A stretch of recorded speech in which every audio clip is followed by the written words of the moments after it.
Então você vê que a ideia toda no livro, mas na palestra também, é mostrar que nós somos reféns de uma fragilidade. O corpo humano é a coisa mais extraordinária que existe nesse planeta, né? Não tem ser vivo mais complexo do que o ser humano. Só que, ao mesmo tempo, né, nós somos reféns de uma fragilidade enorme, especialmente diante dessas forças do trânsito, né, da velocidade, desses impactos que são sempre muito estúpidos, muito violentos, muito rápidos, né? Os carros também são muito frágeis? Também são.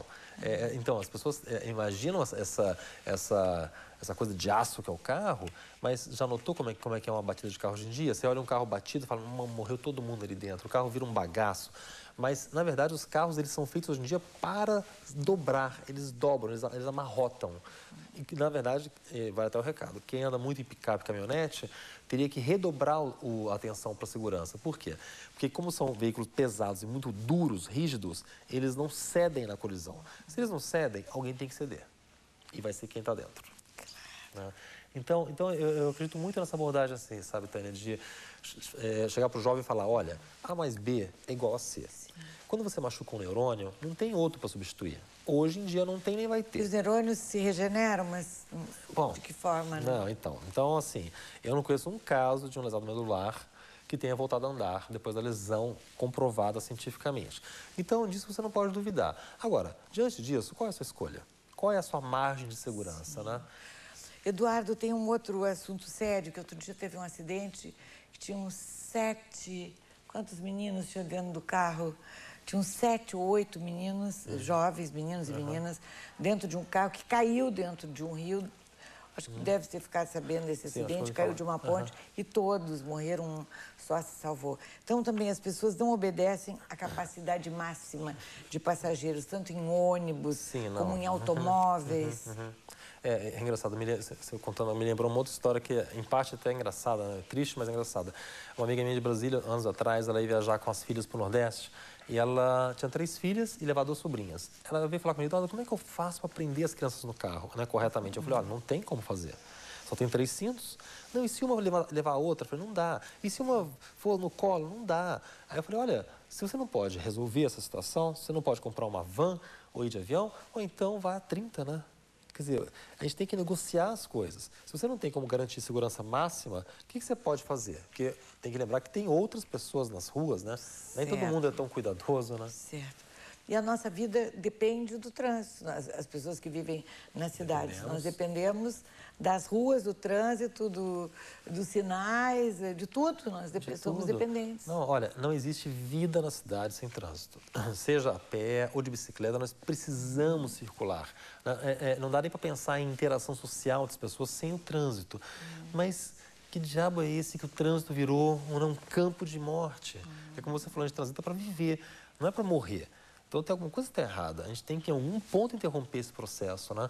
E como foi o caso, você bem lembrou, de Brasília com a faixa de pedestre. Num certo momento, é como se todos tivessem dito na cidade, não suportamos mais.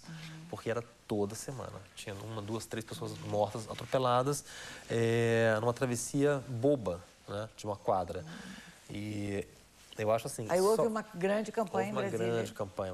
Bom, claro, pintaram todas as faixas e fiscalizaram. Que, infelizmente... Pois é, porque é isso que tem que fazer. Não adianta, as pessoas precisam fiscalizar. Às vezes temos guardas em frente às escolas, aos colégios, mas só em frente aos colégios. Isso. Né? Não, olha, enfim, infelizmente, eu acredito muito na educação, mas sem fiscalização, sem sanção, não tem regra. Não tem regra. É o caso das motos, né, que a gente pode falar depois, mas as motos, na verdade, vivem um reino da impunidade, um reino da não regra. Transitam entre os carros. Me disseram, não sei se é verdade, que em São Paulo as motos até fizeram a sua própria regra. Alguns motoqueiros andam numa faixa bem à direita, junto à calçada, mas aí atropelam os pedestres. Ah, sim. Levam e batem o espelho nos pedestres.